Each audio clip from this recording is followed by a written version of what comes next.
Hello साथियों, नमस्कार। स्वागत है आप सभी का हमारे इस यूट्यूब चैनल में। जैसा कि आप लोग जानते हैं कि हम लोग यूथ कंपटीशन का जो शॉर्ट पेपर है 1990 से लेकर 2023 तक जो लोक सेवा आयोग द्वारा क्वेश्चन पूछे गए हैं उनको हम लोग देख रहे हैं।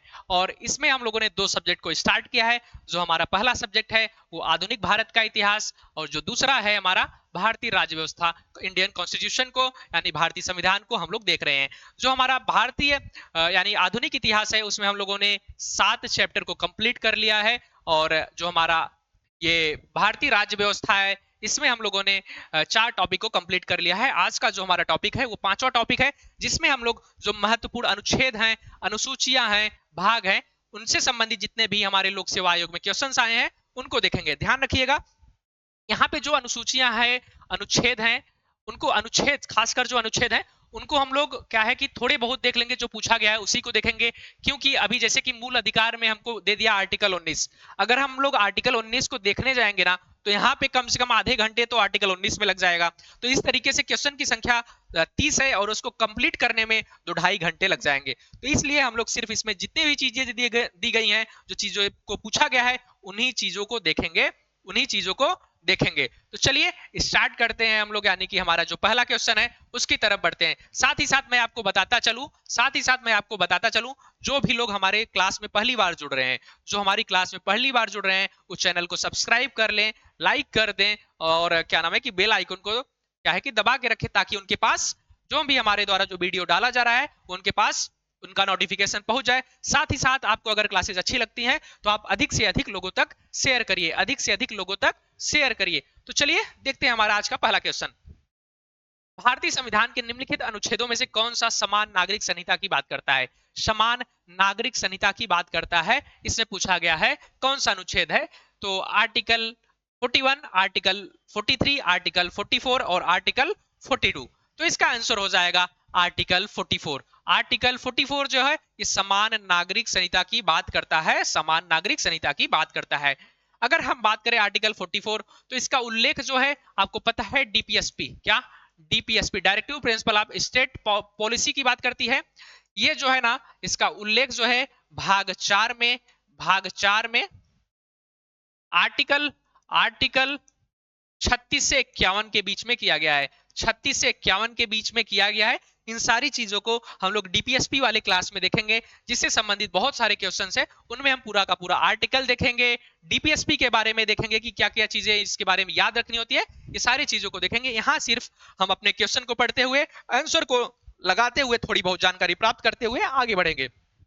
आर्टिकल 44 इसका आंसर हो जाएगा। इसके बारे में मैंने आपको बता दिया है, आप लोग इसको देख सकते हैं। अगला क्वेश्चन 92। अगला क्वेश्चन क्या है? 92 की बात करता है। 92 क्वेश्चन नंबर है। इसमें छठी सूची में कौन सा राज्य पे लागू नहीं होता, यानी कि छठी सूची में कौन सा राज्य शामिल नहीं है उसकी बात कर रहा है। उसकी बात कर रहा है जो जिला परिषद की व्यवस्था की जाती है। तो बात करें मेघालय, पहला ऑप्शन मेघालय, दूसरा असम, नागालैंड, त्रिपुरा। अगर हम बात करें छठी अनुसूची की, छठी अनुसूची में इसमें क्या है ना, 4 राज्यों को शामिल किया गया है।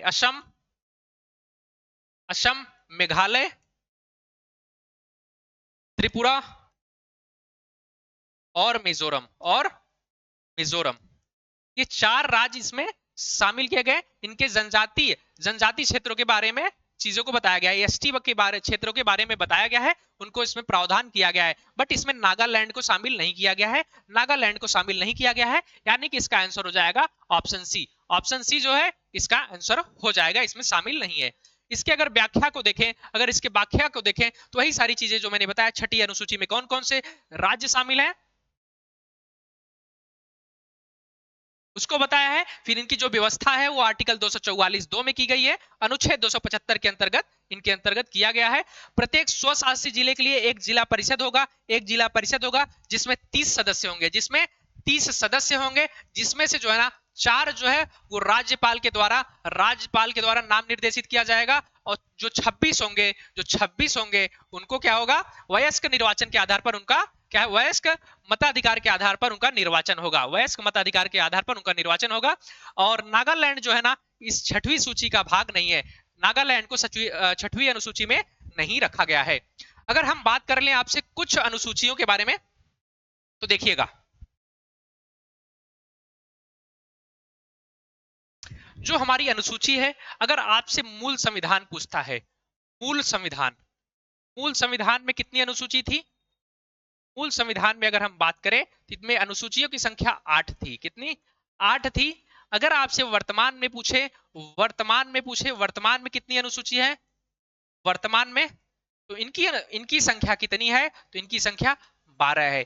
जो 4 नए अनुसूची को जोड़ा गया है वो कौन कौन से हैं? तो एक नवी अनुसूची जो है, नवी, फिर उसके बाद 10वीं, फिर उसके बाद 11वीं, फिर उसके बाद 12वीं, ये अनुसूची को जोड़ा गया है। नवी जो है इसका संबंध क्या है? भूमि सुधार से है, भूमि सुधार। और जो 10वीं है ये दल बदल से संबंधित है, दल बदल। और जो 11वीं है ये पंचायत से संबंधित है। और जो 12 है हमारा वो नगर पालिका से संबंधित है, नगर पालिका से संबंधित है। अगर हम इसकी बात करें तो इसको पहला कॉन्स्टिट्यूशन अमेंडमेंट एक्ट के द्वारा जोड़ा गया था। और जो ये है दल बदल, इसको 52वें कॉन्स्टिट्यूशन अमेंडमेंट एक्ट के द्वारा अनुसूची में 10वीं अनुसूची जोड़ी गई थी। और ये 73वां सीएए, और ये जो है ये 74वां सीएए के तहत जोड़ा गया था। ये 4 अनुसूचियों को जोड़ा गया था। इसलिए वर्तमान में इनकी संख्या कितनी है? तो वर्तमान में इनकी संख्या है 12। 12 इनकी वर्तमान में संख्या है। बढ़ते हैं हम लोग अगले क्वेश्चन की तरफ, यानी कि क्वेश्चन नंबर 93। भारतीय संविधान के किस अनुच्छेद से उच्चतम न्यायालय ने जीविका का अधिकार, निजता का अधिकार, सम्मान का अधिकार एवं सुनवाई का अधिकार की बात की गई है? अनुच्छेद 22, अनुच्छेद 21, अनुच्छेद 19, अनुच्छेद 20। अगर हम बात करें इस अनुच्छेद की, तो इनका संबंध जो है वो मूल अधिकार से है। किसके? मूल अधिकार के है, मूल अधिकार से है, मूल अधिकार से है। और मूल अधिकार जो है इसका उल्लेख हमारे संविधान में भाग 3 में किया गया है।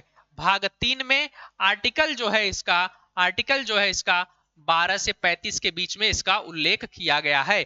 12 से 35 के बीच में इसका उल्लेख किया गया है, जिसमें एक अधिकार है, इसमें कुल मिला के 7 अधिकार थे शुरू में, बट वर्तमान में 6 अधिकार हैं, क्योंकि इसमें से एक अधिकार जो संपत्ति का अधिकार था, क्या? संपत्ति का अधिकार, संपत्ति का अधिकार, जो संपत्ति का अधिकार था, इसको क्या नाम है कि 44वें संविधान संशोधन 1978 के द्वारा इसको मूल अधिकार की सूची से हटा दिया गया। मूल अधिकार की सूची से हटा दिया गया और इसका उल्लेख कहां पे किया गया? आर्टिकल 300 ए में, आर्टिकल 300 ए में इसका उल्लेख फिर किया गया, एक कानूनी अधिकार बना दिया गया। हम बात करते हैं इसकी आर्टिकल 21, 22, 23, 21, 22 और 19 और 20 की, तो ये स्वतंत्रता का अधिकार की बात करता है।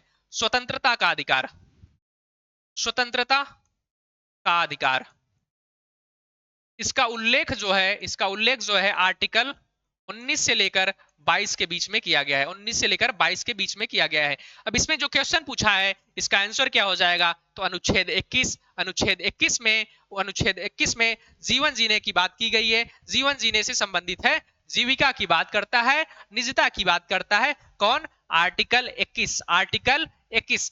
बाकी देखिए यहाँ पे जो आर्टिकल 22 है, 19 है, 20 है, इन सारी चीजों को हम लोग आगे अभी देखेंगे कहां पे? जो हमारा मूल अधिकार वाला चैप्टर होगा। अगर यहाँ पे हम लोग इसको करने जाएंगे तो बहुत ज्यादा समय लग जाएगा, बहुत ज्यादा समय लग जाएगा, और इस क्वेश्चन निपटाने में हालत खराब हो जाएगी। मूल अधिकार अकेले ही 1.5 घंटे का एक क्लास है, 1.5 घंटे का, 2 घंटे का एक अकेले ही क्लास है, जिसको, और उसमें आर्टिकल 19 की अगर बात कर लेंगे तो आर्टिकल 19 खुद लगभग 30 से 35 मिनट का समय लेता है उसको अच्छे से समझने में।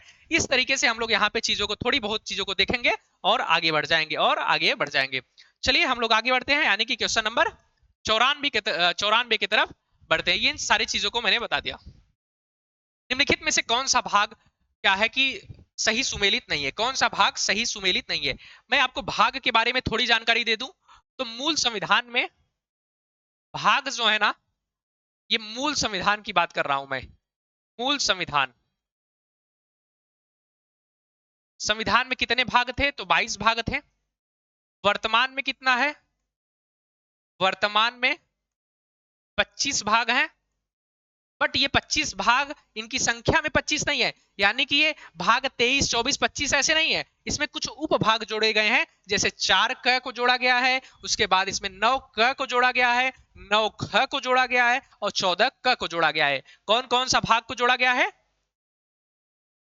तो 4 क, उसके बाद इसमें 14 क, उसके बाद आपका 9 क और 9 ख, और 9 ख को जोड़ा गया है। ये दोनों जो है ना, ये दोनों जो है वो 42वें संविधान संशोधन, 42वें संविधान संशोधन 1976 में जोड़ा गया था। 1976 में जोड़ा गया था। जो 9 क है ये मूल कर्तव्य है, मूल कर्तव्य, सॉरी, जो 4 का है मूल कर्तव्य से संबंधित है, और जो 14 का है वो अधिकरण से संबंधित है। किससे? अधिकरण से, अधिकरण से इसका संबंध है। और जो हमारा 9 क है, जो हमारा 9 क है, इसको कब जोड़ा गया था? तो इसको 74वें संविधान संशोधन CAA 1992 के द्वारा जोड़ा गया था। और जो 9 ख है, इसको इसको क्या अगर बात करें तो इसको 97वां CAA 2011 के तहत इसको हमारे संविधान में भाग में जोड़ा गया था 9 ख को। अगर हम बात करें इसकी 9 ख की, तो इसका संबंध सहकारिता से है, सहकारी समिति से है। और जो हमारा 9 क है ये नगर पालिका से संबंधित है, नगर पालिका से इसका संबंध है। किससे? नगर पालिका से इसका संबंध है, नगर पालिका से। तो ये हो गया इसका आंसर। अब आप लोग सोच रहे होंगे कि 22 उसमें था, 4 जुड़ गए हैं तो 26 होना चाहिए, लेकिन नहीं। इसमें क्या था ना, एक 7वां संविधान संशोधन हुआ था। क्या? 7वां जो है ना CAA था, जिसके तहत एक भाग था, भाग 7, भाग 7 जो था, इसको 7वां संविधान संशोधन 1956 के द्वारा निरसित कर दिया गया, निरसित कर दिया गया, यानी समाप्त कर दिया गया, यानी समाप्त कर दिया गया। इसलिए इनकी संख्या कितनी हो गई? इनकी संख्या कितनी हो गई? तो इनकी संख्या हो गई 25। इनकी कुल संख्या कितनी हो गई? इनकी कुल संख्या जो हो गई वो 25 हो गई। और इसमें से पूछा है कि कौन सा सही नहीं है, तो भाग 5 में मौलिक कर्तव्य की बात की गई है, तो भाग 5 में मौलिक कर्तव्य नहीं है, भाग 4 क में मौलिक कर्तव्य की बात की गई है। इसलिए ये ऑप्शन जो है ये गलत हो जाएगा, ये ऑप्शन जो है वो गलत हो जाएगा, ऑप्शन सी। बढ़ते हैं हम लोग आगे, यानी कि क्वेश्चन नंबर 95 की तरफ।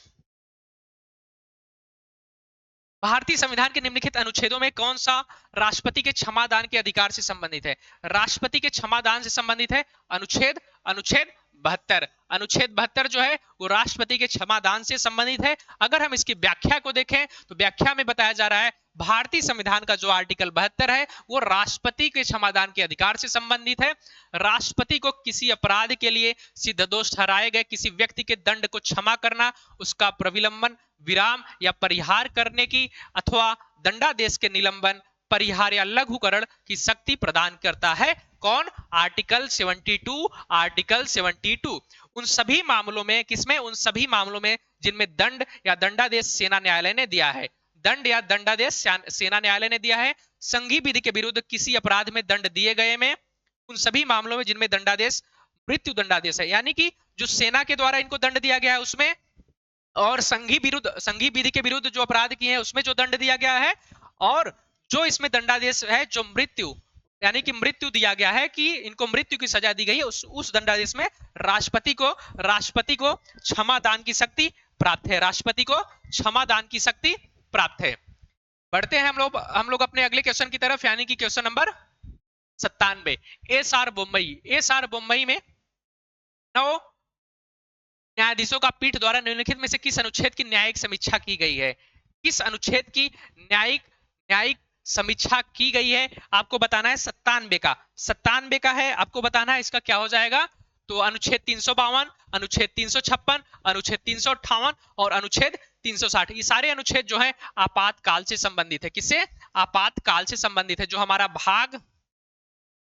भाग 18 है उससे संबंधित है। भाग 18 का संबंध किससे है? आपातकाल से है, आपातकाल से है। ये सारी चीजों को हम लोग आपातकाल में देखेंगे, बट इसमें जो पूछा है अगर उसकी बात करें तो इसका आर्टिकल 356 होगा, राष्ट्रपति शासन की बात करता है। आर्टिकल 356 किसकी? राष्ट्रपति शासन की बात करता है, राष्ट्रपति शासन की बात करता है। किसी राज्य में राष्ट्रपति की शासन की बात करता है आर्टिकल 356। हम लोग 352, 358, 360 को आगे देखेंगे, जो हमारा आपातकाल वाला चैप्टर होगा, यहाँ पे काफी समय लग जाएगा। चलिए आगे बढ़ते हैं, यानी कि इसका एक्सप्लेनेशन की बात करें तो एसआर बम्बई बनाम भारत सरकार के मामले में 1994 में सुप्रीम कोर्ट ने अनुच्छेद 356 के तहत यदि केंद्र सरकार की राय में चुनी हुई सरकार को बर्खास्त करती है तो सरकार बर्खास्त करने के कारणों को सुप्रीम कोर्ट में समीक्षा कर सकता है। इस समय को राष्ट्रपति शासन नाम दिया गया है। यह फैसला 9 जजों की बेंच ने 11 मार्च 1994 को दिया था। कुछ समय पूरे 2019 महाराष्ट्र में सरकार बनाने के लिए इस अनुच्छेद की मांग को स्पष्ट रूप से देखा गया था, स्पष्ट रूप से देखा गया था। यानी कि सुप्रीम कोर्ट क्या है, वो समीक्षा कर सकती है। अगर किसी राज्य सरकार को बर्खास्त किया गया है तो उसकी समीक्षा कौन कर सकती है, सुप्रीम कोर्ट कर सकती है। एसआर मुंबई मामले में, एसआर मुंबई मामले में 1994 से। अब हम बात करते हैं अगले क्वेश्चन की तरफ, यानी कि क्वेश्चन नंबर 98। क्वेश्चन नंबर 98 की बात कर रहा है, 98 की बात कर रहा है वैकल्पिक उपबंध जो अंतरराष्ट्रीय न्यायालय के अनिवार्य क्षेत्राधिकार को परिभाषित करता है कि उत्पत्ति अंतरराष्ट्रीय न्यायालय की संविधि के किस एक अनुच्छेद में की गई है। अनुच्छेद 34, अनुच्छेद 35, अनुच्छेद 36 और अनुच्छेद 40। और अनुच्छेद 40 आपको बताना है इसका आंसर क्या हो जाएगा। तो इसका आंसर जो हो जाएगा वो आर्टिकल 36 हो जाएगा।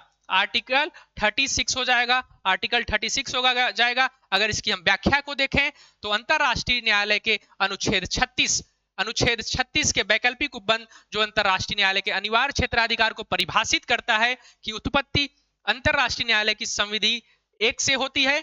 इसके लिए 70 अनुच्छेद एवं 5 अध्याय हैं। इसके लिए 70 अनुच्छेद और 5 अध्याय हैं। इसकी बात करता है, ऑप्शन सी इसका आंसर हो जाएगा। अब हम बात करते हैं अपने अगले क्वेश्चन, यानी कि क्वेश्चन नंबर 99। भारतीय संविधान में पंचायतों के संबंध में भाग 9 संविधान में राज्य की नीति निदेशक 9 में राज्य की नीति निदेशक के तथ्यों से संबंधित किस अनुच्छेद के अनुसरण में सम्मिलित किया गया है। किस अनुच्छेद में इसको भाग 10 में उसकी बात की गई है। Article 99, article 40, article 39, article 40, article 41 और आर्टिकल 42। इसका क्या हो जाएगा, पंचायतों का उल्लेख आर्टिकल 40 में किया गया है। आर्टिकल 40 में नीति निदेशक तत्वों में किया गया है। आगे बढ़े यानी कि अगले क्वेश्चन की तरफ। बाकी इसके बारे में आप लोग देख लीजिएगा कि आर्टिकल 39 जो है राज्य द्वारा अनुसरणीय कुछ नीति तत्वों को बात करता है। अनुच्छेद 40 ग्राम पंचायतों को गठन की बात करता है। 41 कुछ दशाओं में काम, शिक्षा और लोक सहायता पाने के अधिकार की बात करता है। काम की न्याय संगत और मनोचित दशाओं तथा प्रसूति सहायता का उपबंध की बात करता है आर्टिकल 42। इन सारे आर्टिकलों को हम एक एक करके बहुत अच्छे तरीके से हमारा जो डीपीएसपी वाला सेक्शन है उसमें हम लोग देखेंगे। आगे बढ़ते हैं, यानी कि क्वेश्चन नंबर 100। अंतरराज्यीय नदियों या नदी दूनों के जल संबंधी विवादों, अंतरराज्यीय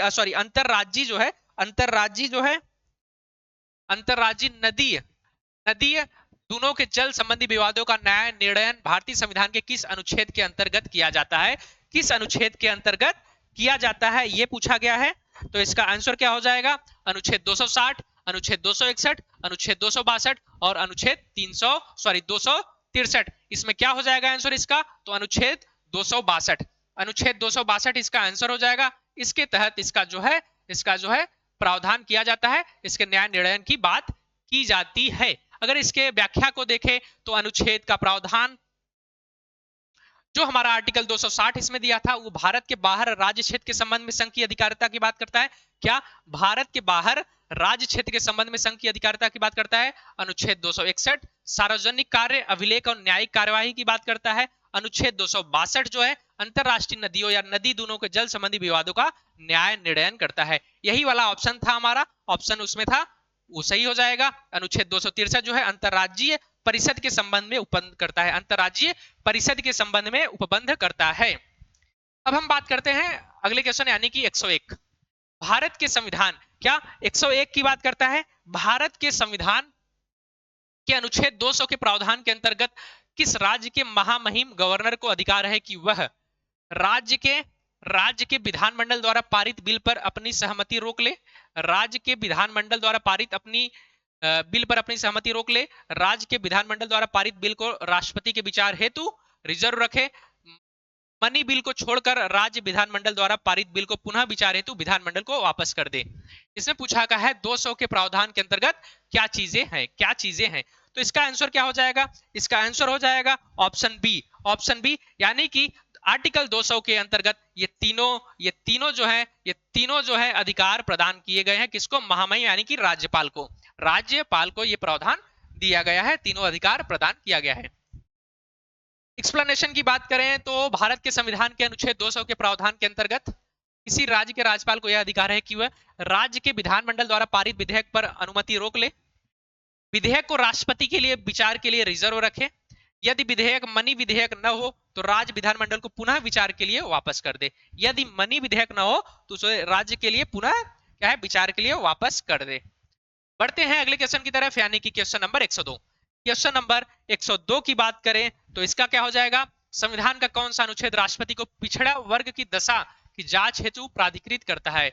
अनुच्छेद 343, अनुच्छेद 242, अनुच्छेद 339, अनुच्छेद 340। अगर हम इसकी बात करें तो इसके संबंध में थोड़ी सी गलतफहमी है। इसके व्याख्या को देखिए आप लोग कि पिछड़े वर्गों की दशाओं के अन्वेषण के आयोग की नियुक्ति भारतीय संविधान के अनुच्छेद 340 में की गई। जो आयोग की नियुक्ति की गई है वो 340 में की गई है। राष्ट्रपति भारत के राज्य क्षेत्र के भीतर सामाजिक और शैक्षिक दृष्टि से पिछड़े वर्गों की दशाओं को और जिन कठिनाइयों को झेल रहे हैं उनके अन्वेषण के लिए और उन कठिनाइयों को दूर करने और उनकी दशा को सुधारने के लिए संघ या किसी राज्य द्वारा जो उपाय किए जाने चाहिए उनके बारे में है, और उस प्रयोजन के लिए संघ या किसी राज्य द्वारा जो अनुदान किए जाने चाहिए और जिन शर्तों के अधीन वे अनुदान किए जाने चाहिए उनके बारे में सिफारिश के लिए की जाएगी। अब इसमें पूछा क्या है? देखिएगा, इसमें पूछा क्या है? संविधान का कौन सा अनुच्छेद राष्ट्रपति को पिछड़ी वर्गों की दशा की जांच हेतु प्राधिकृत करता है? इसमें इसका आंसर जो है ना वो 343, 342, 339, 340। अगर इसमें आयोग की बात करता तो 340 हो जाता, इसलिए इसका आंसर कोई इसमें से नहीं लगाएंगे। बढ़ते हैं आगे, यानी कि क्या नाम है? क्वेश्चन नंबर 103 की तरफ। संविधान के किस अनुच्छेद में अनुसूचित जाति से संबंधित सभी पूर्वोपार्यों के लिए सकल मुद्दों की जांच हेतु राष्ट्रीय आयोग गठित करने का प्रावधान है? राष्ट्रीय आयोग गठित करने का प्रावधान है। अनुसूचित जाति के लिए पूछा है। क्या हो जाएगा इसका आंसर? तो आर्टिकल 338 जो हो जाएगा ये अनुसूचित जाति के लिए एक राष्ट्रीय आयोग के गठन की बात करता है। अगर इसकी व्याख्या को देखें तो ये कहता है कि भारतीय संविधान का अनुच्छेद 338 जो है अनुसूचित जाति से संबंधित सभी पूर्वोपायों के लिए एक सकल मुद्दों की जांच हेतु एक राष्ट्रीय आयोग का गठन का प्रावधान किया है। अनुसूचित जातियों के लिए एक आयोग होगा जो राष्ट्रीय जाति आयोग ज्ञान योग होगा, एक आयोग होगा। राष्ट्रपति अपने हस्ताक्षर और मुद्रा सहित अधिपति द्वारा आयोग के अध्यक्ष, उपाध्यक्ष और अन्य सदस्यों को नियुक्त करेगा। कौन नियुक्त करेगा? तो राष्ट्रपति इनके अध्यक्ष को, उपाध्यक्ष को और जो अन्य सदस्य होंगे उनको नियुक्त करेगा। तीसरा, आयोग को अपनी प्रक्रिया स्वयं विनियमित करने की शक्ति होगी। अगले क्वेश्चन की तरफ बढ़े, यानी कि क्वेश्चन नंबर 104। 8वीं अनुसूची में भाषाओं की संख्या कितनी है? 8वीं अनुसूची में भाषाओं की संख्या कितनी है? 92वें संविधान संशोधन के द्वारा तो इनकी संख्या कितनी है? 22 है। कितनी है? तो 22 इनकी संख्या है, वर्तमान में 22 इनकी संख्या है। अगर इसकी व्याख्या को देखें तो संविधान के 92वें संविधान संशोधन 2003 के द्वारा 8वीं अनुसूची में भाषाओं की संख्या 92 हो गई है, जिसमें नई भाषा बोडो डोगरी संथाली मैथिली या संथाली मैथिली बोडो डोगरी, संथाली मैथिली और बोडो डोगरी को इसमें जोड़ा गया था। कब? 92वें संविधान संशोधन 2003 के द्वारा। सामूहिक उत्तरदायित्व के सिद्धांत का प्रतिपादन भारतीय संविधान के किस अनुच्छेद में संहिताबद्ध किया गया है? सामूहिक उत्तरदायित्व की बात करता है 106 नंबर का क्वेश्चन। सामूहिक उत्तरदायित्व का मतलब ये मंत्रिमंडल का सामूहिक उत्तरदायित्व की बात करता है, तो इसका आंसर 75 का 3 हो जाएगा। इसमें जो सामूहिक उत्तरदायित्व होता है वो राष्ट्रपति के प्रति होता है, राष्ट्रपति के प्रति होता है, 75-3 में बात की गई है। और जो व्यक्तिगत उत्तरदायित्व होता है वो किसके प्रति होता है, तो लोकसभा के प्रति, लोकसभा के प्रति इसका व्यक्तिगत उत्तरदायित्व होता है मंत्रियों का, मंत्रिमंडल का। अब हम बढ़ते हैं अगले क्वेश्चन की तरफ। क्वेश्चन नंबर 107, निम्नलिखित में से कौन से अनुच्छेद भारत के मूल संविधान का अंश नहीं था? मूल संविधान का अंश नहीं था पूछा है, तो जाहिर सी बात है आपको पता होना चाहिए कि मूल संविधान की बात की जा रही है। तो 51 ए है, एक 300 ए है, एक 51 ए है और एक 300 ए है। बाकी आर्टिकल 52 और आर्टिकल 14 तो पहले से ही था, इसको बाद में जोड़ा गया था। ये संपत्ति वाला अधिकार जो था एक कानूनी अधिकार बना दिया गया था। आपको पता होगा 44वें संविधान संशोधन 1978 के तहत जो हटाया गया था, और इसको एक कानूनी अधिकार यहाँ पे आके जोड़ दिया गया था। फिर 51 ए जो मूल कर्तव्य से संबंधित है, मूल कर्तव्य से संबंधित है, भाग 4 ए जोड़ा गया था, यानी 2 और 4, 2 और 4 इसका आंसर हो जाएगा। 2 और 4 कहां पे है, यानी कि ऑप्शन ए, ऑप्शन ए इसका आंसर हो जाएगा। बढ़ते हैं अगले क्वेश्चन की तरफ, यानी कि क्वेश्चन नंबर 108। इसके बारे में मैंने बता दिया, आप लोग देख सकते हैं इसको। निम्नलिखित विषयों पर विचार कीजिए तथा उन्हें कालक्रमानुसार संविधान में उल्लिखित है व्यवस्थित कीजिए। अब इनका जो है ना भाग दिया गया है, इनको भाग के अनुसार व्यवस्थित करना है। तो अगर बात करें संघ राज्य क्षेत्र, संघ तथा राज्य क्षेत्र की बात करें, संघ और उसका राज्य क्षेत्र, संघ और उसके राज्य क्षेत्र की बात कर रहा है, तो क्या हो जाएगा इसका भाग 1 हो जाएगा, भाग 1। भाग 1 में संघ और राज्य क्षेत्र की बात करता है, मौलिक कर्तव्य जो है भाग 3 की बात करता है, नागरिकता जो है भाग 2 की बात करता है, और ये भाग 4 की बात करता है। तो क्या हो जाएगा, पहले 1 हो जाएगा, फिर 3 हो जाएगा, 1 3 1 3 2 4, 1 3 2 4 कहां पे दिया गया है, 1 3 2 4 1 3, सॉरी मौलिक कर्तव्य है, ये मौलिक कर्तव्य की बात करता है, यानी इसका 4 क हो जाएगा, इसका 4 क हो जाएगा। तो 1 2 1 हो जाएगा, पहले नंबर 1 हो जाएगा, फिर उसके बाद नागरिकता वाला 3 हो जाएगा, फिर इसके बाद 4 हो जाएगा, फिर उसके बाद 2 हो जाएगा, 1 3 4 2, 1 3 4 2 ऑप्शन बी इसका आंसर हो जाएगा। ये मैं मूल अधिकार वाला समझ लिया, मूल कर्तव्य की बात की गई है, यहाँ पे मूल कर्तव्य की बात की गई है, ऑप्शन बी इसका आंसर हो जाएगा। आगे बढ़े, यानी कि क्वेश्चन नंबर 109। भारतीय संविधान का कौन सा अनुच्छेद जो है देवनागरी लिपि में हिंदी को संघ की राजभाषा के रूप में मान्यता देता है? हिंदी को क्या है कि देवनागरी लिपि में हिंदी को संघ की राजभाषा के रूप में मान्यता प्रदान करता है। आपको बताना है इसका आंसर क्या हो जाएगा, 110। तो इसका आंसर हो जाएगा आर्टिकल 343, 343 इसका आंसर हो जाएगा, आर्टिकल 343 इसका आंसर हो जाएगा।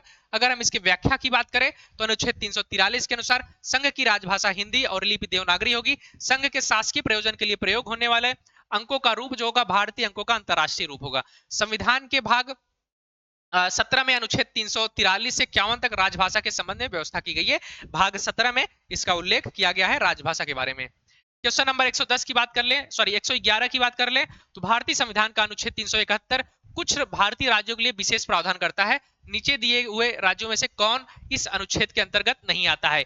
महाराष्ट्र, गुजरात, केरल, उपयुक्त में से कोई नहीं। बताइएगा इसका आंसर क्या हो जाएगा, इसका आंसर क्या हो जाएगा? तो इसका आंसर हो जाएगा ऑप्शन सी। ऑप्शन सी जो है आर्टिकल 371 के अंतर्गत नहीं आता है, इसके लिए कोई विशेष प्रावधान नहीं किया गया है। अगर इसकी व्याख्या को देखें तो भारतीय संविधान का जो भाग 21 है, जो भाग 21 है अनुच्छेद 371 से 371 ई तक 12 राज्यों के संबंध में विशेष प्रावधान करता है। इन राज्यों में महाराष्ट्र, गुजरात, नागालैंड, असम, मणिपुर, आंध्र प्रदेश, तेलंगाना, सिक्किम, मिजोरम, अरुणाचल प्रदेश और कर्नाटक एवं गोवा आते हैं, जबकि केरल इसमें शामिल नहीं किया गया है। इन राज्यों के लिए विशेष प्रावधान का उद्देश्य इन राज्यों के पिछड़े इलाकों में रहने वाले लोगों की आवश्यकताओं को पूरा करना है, जनजातीय लोगों के आर्थिक एवं सांस्कृतिक हितों की रक्षा करना है। क्या है, जो पिछड़े क्षेत्रों में रहते हैं उनको क्या है कि उनकी आवश्यकता को की पूर्ति करना है, और जनजातीय लोगों के आर्थिक एवं सांस्कृतिक हितों की रक्षा करने की बात की गई है।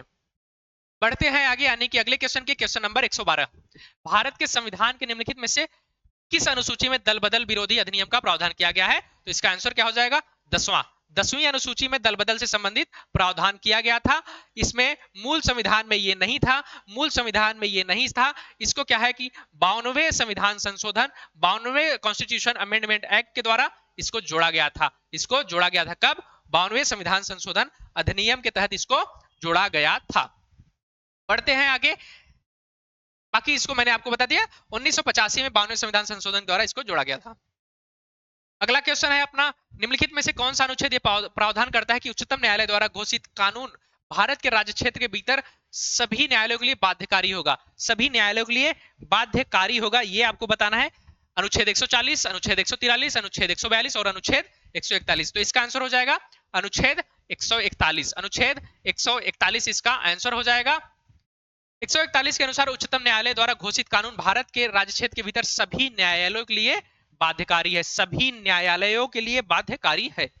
बढ़ते हैं आगे, यानी कि क्वेश्चन नंबर 114। क्वेश्चन नंबर 114, 1993 में निम्नलिखित में से कौन सी भाषा 8वीं अनुसूची में सम्मिलित नहीं की गई थी? मैथिली, संथाली, बोडो और डोगरी। मैथिली, संथाली, बोडो और डोगरी, ये चारों भाषाएं जो है ना, ये चारों भाषाएं जो है ये इसमें शामिल किया गया था 1993 में। 1993 में ये चारों भाषाओं को शामिल किया गया था, यानी कि इसका आंसर जो है वो नहीं हो पाएगा। इसका आंसर इसमें नहीं दिया गया है। ये चारों भाषाएं जो है 1993 में शामिल की गई थी। 92वें संविधान संशोधन 2003 द्वारा भारतीय संविधान की 8वीं अनुसूची में मैथिली, डोगरी, बोडो एवं संथाली भाषाओं को जोड़ा गया था। मैथिली, डोगरी, बोडो एवं संथाली भाषाओं को जोड़ा गया था। और 8वीं अनुसूची में वर्तमान में कुल 22 भाषाएं सम्मिलित हैं। नोट, उत्तर प्रदेश लोक सेवा आयोग ने इसका उत्तर बी माना है। इसका उत्तर बी माना है, इसका उत्तर बी माना है। बट आपको कैसे पता कि बी? देखिए 1993 की बात करता है, 1993 की बात करता है कि इसमें कौन सा शामिल नहीं है। ये चारों भाषाएं जो है ना 1993 में नहीं जोड़ी गई थी। 1993 में ये नहीं जोड़ी गई थी। ये जो हमारा 92वां संविधान संशोधन है 2003 के द्वारा, उसमें ये चारों भाषाओं को जोड़ा गया था। इसमें ये बोला है, ये गलती से हमको लगता है उल्टा सीधा उत्तर दे दिया है और इसका आंसर जो है वो नहीं दिया गया है। बढ़ते हैं आगे। बाकी ये 92वां संविधान संशोधन था, 92वां संविधान संशोधन 2003 था, इसको ध्यान में रखिएगा। क्वेश्चन नंबर 115, भारत के संविधान के भाग जो हमारा 9 क है में निम्नलिखित क्षेत्र की स्थानीय स्वशासन की इकाइयों को संवैधानिक आधार पर प्रदान किया गया। संवैधानिक आधार प्रदान किया गया ग्रामीण क्षेत्र में, शहरी क्षेत्र में, और नीचे दिए कोड का उत्तर प्रयोग कर सही प्रयोग कीजिए। 9 क की बात कर रहा है, तो 9 का जो है वो शहरी क्षेत्रों से संबंधित है, तो ऑप्शन बी इसका जो है आंसर हो जाएगा। ऑप्शन बी इसका आंसर हो जाएगा। बढ़ते हैं अगले क्वेश्चन की तरफ, यानी कि क्वेश्चन नंबर 116। 74वां संविधान संशोधन था उसको। 116 नंबर क्वेश्चन, संविधान के निम्नलिखित अनुच्छेदों के अंतर्गत संसद के दोनों सदनों के संयुक्त अधिवेशन का प्रावधान है। संसद के दोनों सदनों के संयुक्त अधिवेशन का प्रावधान आर्टिकल 108। क्या आर्टिकल 108 है? इसके तहत क्या है कि इनका दोनों सदनों का संयुक्त अधिवेशन होता है, संयुक्त अधिवेशन होता है। इसके अंतर्गत जो है किसी विधेयक पर दोनों सदनों के बीच गतिरोध की अवस्था में संयुक्त अधिवेशन का उपबंध किया गया है। 117 की बात करें, भारत के संविधान के अनुच्छेद 300 के अनुसार भारत की सरकार का कानूनी नाम क्या है? कानूनी नाम क्या है आपसे पूछा है, 117 नंबर का क्वेश्चन है। तो the union government, the union of India, India, Bharat. तो इसका क्या कानूनी नाम है? तो the union of India, the union of India इसका कानूनी नाम है। आगे बढ़ते हैं। भारत के संविधान के अनुच्छेद 300 के अनुसार भारत की सरकार का कानूनी नाम द यूनियन ऑफ इंडिया है। भारत सरकार भारत संघ के नाम से वाद ला सकेगी या उस पर वाद लाया जा सकेगा। अगले क्वेश्चन में 118 की तरफ बढ़े, तो निम्नलिखित में से कौन सा अनुच्छेद भारत के राष्ट्रपति द्वारा वित्त आयोग की नियुक्ति से संबंधित है? वित्त आयोग की नियुक्ति से संबंधित है आर्टिकल 280। क्योंकि हम जल्दी जल्दी इसलिए कर रहे हैं क्योंकि क्वेश्चन की संख्या अभी 12 और है, 12 और है और समय जो है वो ज्यादा हो रहा है। बढ़ते हैं अगले क्वेश्चन की तरफ। बाकी इसके बारे में मैंने आपको बता दिया। याद रखिएगा, याद रखिएगा, यह एक संवैधानिक निकाय है जिसका गठन जो है ना राष्ट्रपति द्वारा हर 5वें वर्ष जो है आवश्यकता अनुसार, उससे पहले भी किया जा सकता है, हर 5वें वर्ष वैसे पे होता है। भारतीय संविधान की 6ठी अनुसूची के प्रावधान किस राज्य पर लागू होते हैं? किस राज्य पर लागू होते हैं? 6ठी अनुसूची के प्रावधान की बात की जा रही है। गुजरात, छत्तीसगढ़ और त्रिपुरा। गुजरात, छत्तीसगढ़ और त्रिपुरा। तो इसका आंसर क्या हो जाएगा? ऑप्शन सी, असम, मेघालय, असम, मेघालय, मिजोरम और त्रिपुरा। क्या असम, असम, मेघालय, मिजोरम और चौथा क्या है, त्रिपुरा। इसकी बात की गई, यानी कि ऑप्शन सी जो है इसका आंसर हो जाएगा ऑप्शन सी। आगे बढ़ते हैं हम लोग क्वेश्चन नंबर 120 की तरफ। संविधान का निम्न अनुच्छेदों में से कौन सा एक अनुच्छेद उपबंधित करता है कि मत बराबर होने की दशा में, मत बराबर होने की दशा में जो अध्यक्ष के पास एक निर्णायक मत होगा वह उसका प्रयोग करेगा। किस आर्टिकल के तहत वह उसका प्रयोग करेगा? आर्टिकल 99, आर्टिकल 101, आर्टिकल 100 और आर्टिकल 102। तो इसका आंसर आर्टिकल सी, सॉरी ऑप्शन सी आर्टिकल 100 हो जाएगा। आर्टिकल 100 हो जाएगा। बढ़ते हैं आगे क्वेश्चन नंबर 122। निम्नलिखित में से कौन सा सुमेलित नहीं है? समानता का अधिकार पूछा है 14 से 18, शोषण के विरुद्ध अधिकार 20 से 22, क्या पूछा है? सही नहीं है पूछा है ना।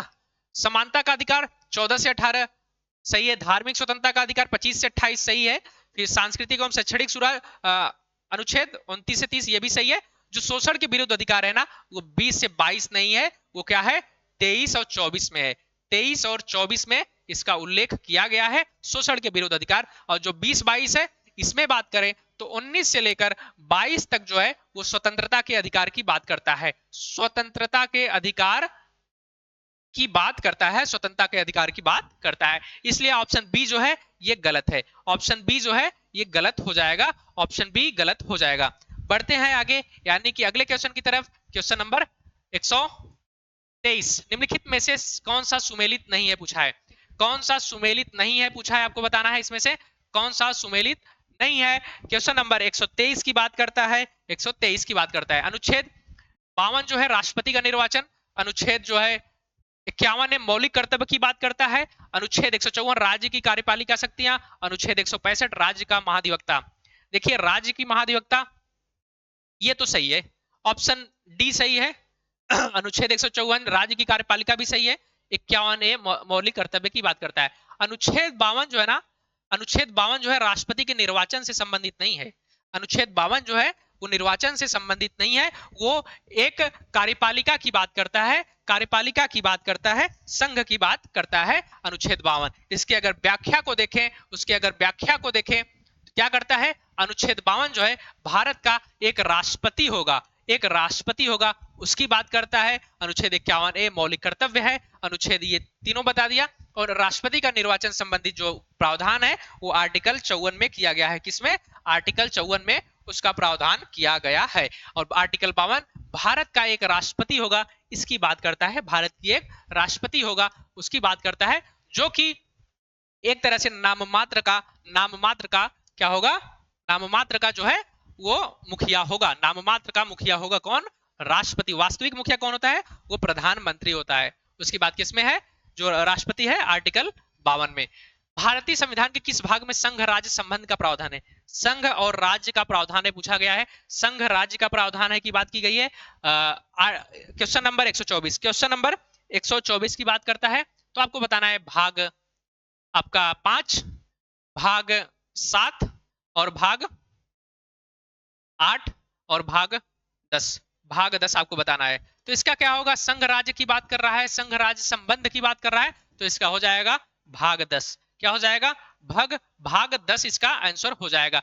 भाग 7 जो है इसको 7वें संविधान संशोधन के तहत क्या है 1956 में निर्सित कर दिया गया, हटा दिया गया। भाग 5 जो है संघ से संबंधित है, भाग 5 संघ से संबंधित है। और भाग जो है ये यूटीज की बात करता है, यूनियन टेरिटरी की बात करता है, यूनियन टेरिटरी की बात करता है। अब हम बात करते हैं अगले क्वेश्चन की तरफ, यानी कि क्वेश्चन नंबर 125। निम्नलिखित में से कौन सा अनुच्छेद राष्ट्रपति को क्षमादान की शक्ति प्रदान करता है? ये तो अभी अब पीछे क्वेश्चन था, तो इसका आर्टिकल 72 हो जाएगा। इसके बारे में हम लोगों ने देख लिया है, तो आगे बढ़ते हैं। निम्नलिखित में से कौन सा जो अनुच्छेद निर्वाचन आयोग का प्रावधान करता है? निर्वाचन आयोग का प्रावधान करता है 322, 324, 352 और 361। तो आर्टिकल इसका क्या हो जाएगा? आर्टिकल 324। आर्टिकल 324 जो है ये निर्वाचन आयोग का प्रावधान करता है कि 324 के अंतर्गत निर्वाचन आयोग का प्रावधान होता है, जिसमें निर्वाचन आयोग, मुख्य निर्वाचन आयोग दो अन्य आयुक्तों से मिलकर बना होता है, जिनकी नियुक्ति राष्ट्रपति द्वारा की जाती है, जिनकी नियुक्ति राष्ट्रपति द्वारा की जाती है। आगे बढ़े, यानी कि question number 122। Question number 122। Question number 127 की बात है।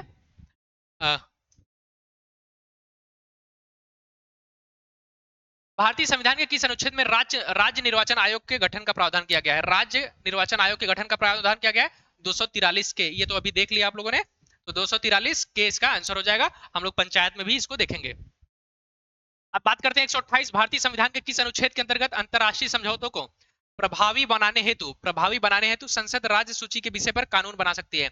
संसद राज्य सूची के विषय पर कानून बना सकती है। क्वेश्चन नंबर 128 आपको बताना है, इसका आंसर क्या हो जाएगा? 252, 259, सॉरी 249, 250, 253। तो 253 के तहत ये क्या नाम है? ये अनुच्छेद है जिसके अंतर्गत अंतरराष्ट्रीय समझौतों को प्रभावी बनाने के लिए संसद राज्य सूची के विषय पे भी कानून बना सकती है। 129 की बात करें तो नहीं, 128 क्वेश्चन तक था। तो इस तरीके से हमारा ये जो है टॉपिक जो है, ये आधा टॉपिक जो है कंप्लीट हुआ। अभी इसमें बहुत सारे हैं। देखिए आर्टिकल किसी को 395 याद नहीं होते, हमको खुद नहीं याद है 395 आर्टिकल। हाँ, कुछ महत्वपूर्ण आर्टिकल होते हैं जो याद होने चाहिए, सभी को, जैसे कि 1 से लेकर 51 तक सभी को याद होने चाहिए।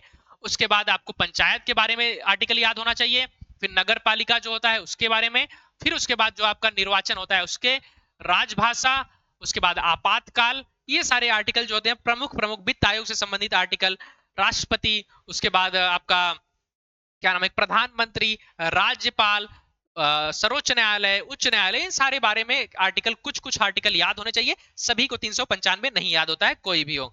और बात करें भाग की, 22 भाग आपको याद होना चाहिए, 12 अनुसूचियां याद होनी चाहिए, ये सारी चीजें आपको याद होनी चाहिए।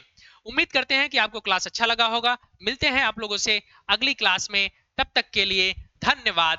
जय हिंद।